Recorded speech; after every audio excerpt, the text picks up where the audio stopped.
responder mais uma pergunta que é muito interessante e meio uma dúvida mais recente, assim, né? Que é quando que eu devo fotografar direto em JPEG? Fotografar em JPEG, fazer algum tratamento em JPEG mesmo e entregar em JPEG para o meu cliente ou para o objetivo que eu tiver com a imagem.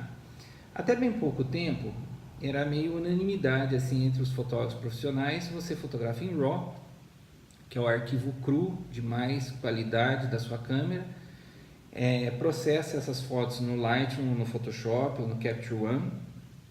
No final do processo você exporta para JPEG ou TIFF, né? Mas exporta para JPEG em 95% dos casos e entrega para o seu cliente. De uns tempos para cá tem aparecido bastante várias pessoas fotografando já em JPEG para fazer algum pequeno ajuste, geralmente um ajuste de crop, contraste um pouquinho e já entregar. A ideia é facilitar, acelerar o fluxo de trabalho tradicional da fotografia, especialmente fotografia de eventos.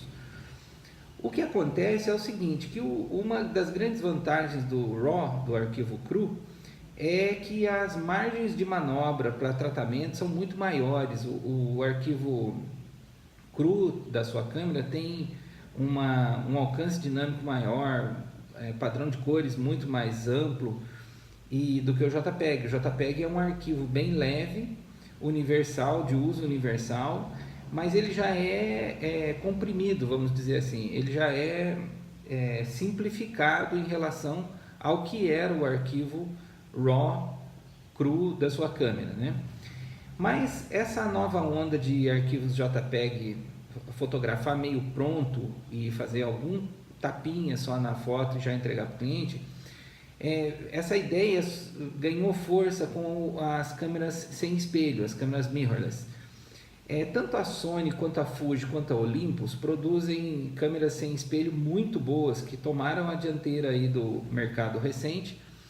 E elas têm uma característica importante que leva as pessoas a quererem fotografar em JPEG muitas vezes, que elas têm muitos ajustes disponíveis, muitas configurações possíveis para que o JPEG da câmera já seja o JPEG que você quer. Por exemplo, balanço de branco, que toda câmera tem, ajustes de contraste, nitidez, textura, efeitos, simulação de filmes antigos. A Fuji, por exemplo, tem uma gama de filmes Fuji que as câmeras Fuji simulam no JPEG, que é muito legal. Então, assim, para algumas áreas, como casamento, eventos sociais, festas, aniversários, faz sentido você fotografar em JPEG e entregar em JPEG se você tiver duas coisas, tiver plena consciência do que você está fazendo na configuração das características JPEG da sua câmera, né? Tratamentos de cor, nitidez, texturas, efeitos. Se você configurar a sua câmera exatamente para o que você quer, e se você tiver com a técnica fotográfica, controle de exposição, foco e composição muito bem apurados. Ou seja, se você erra pouco e configura com detalhes a sua câmera, especialmente a câmera mirrorless, você vai ter um aproveitamento melhor do JPEG. Agora, o problema é que assim, se houver algum erro, se houver alguma distração, alguma coisa que você precisa corrigir com mais intensidade no arquivo, o arquivo RAW vai fazer falta. Uma solução que eu dou é o seguinte: quase todas as câmeras, praticamente todas as câmeras têm a opção de você fotografar em JPEG e RAW. Tem um problema nisso, que é você ocupar muito cartão, né? O RAW já ocupa muito mais cartão que o JPEG. E fotografar nos dois vai ocupar mais ainda. Mas para você treinar, para você praticar, passar a ter segurança quanto ao uso do JPEG final, assim, já quase que finalizar já a foto na câmera, para você ir pegando essa segurança, é uma boa saída, né? Eu, pessoalmente, fotografo em RAW. Eu gosto de ter muito controle na pós-produção, muitas possibilidades, e eu fotografo em RAW. Mas tem muitos fotógrafos de casamento, inclusive, que já fotografam em JPEG, usam Fuji, ou Sony, ou Olympus, e fotografa em JPEG, e assim o fluxo de trabalho depois é mais curto, é menos etapas, é mais curto, a foto já está saindo muito pronta, né? O problema é que às vezes você tem que revisar essas configurações durante o evento, caprichar mais na luz que você está usando. O JPEG ele é mais limitado que o RAW para tratamentos, então você tem que ser mais criterioso e mais preciso na fotografia.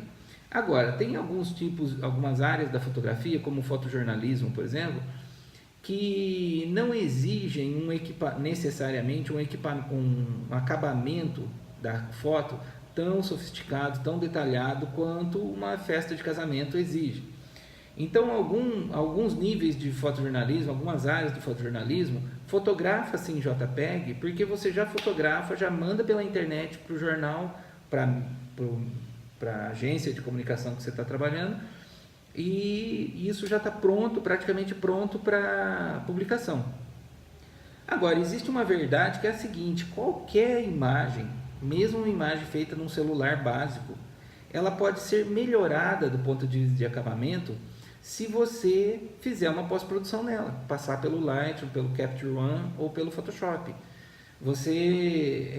A imagem sempre melhora, sempre ganha alguma coisa, né? Alguma redução de ruído, algum ganho de contraste, um crop, desentortar a imagem. A pós-produção sempre foi parte integrante do processo fotográfico. Sempre houve pós-produção. Sempre houve tratamento, e a partir de um momento da história da fotografia, sempre houve a possibilidade de manipulação de imagem. Então, assim, se você quer minimizar o seu fluxo de trabalho na pós-produção, fotografar em JPEG é bom, adiciona algumas inseguranças, alguns riscos, mas conforme você evolui e fica preciso com o seu equipamento e com a sua técnica fotográfica, pode ser uma boa, né?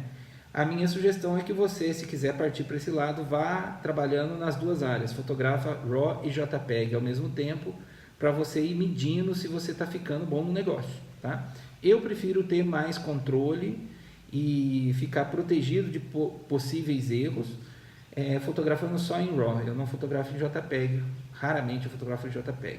Às vezes, assim, numa convenção de empresa, congresso, alguma coisa, que a pessoa precisa já postar, publicar na internet, muito sem tratamento, muito assim em cima do lance, às vezes eu faço uma versão também em JPEG na câmera e já entrego para a pessoa responsável.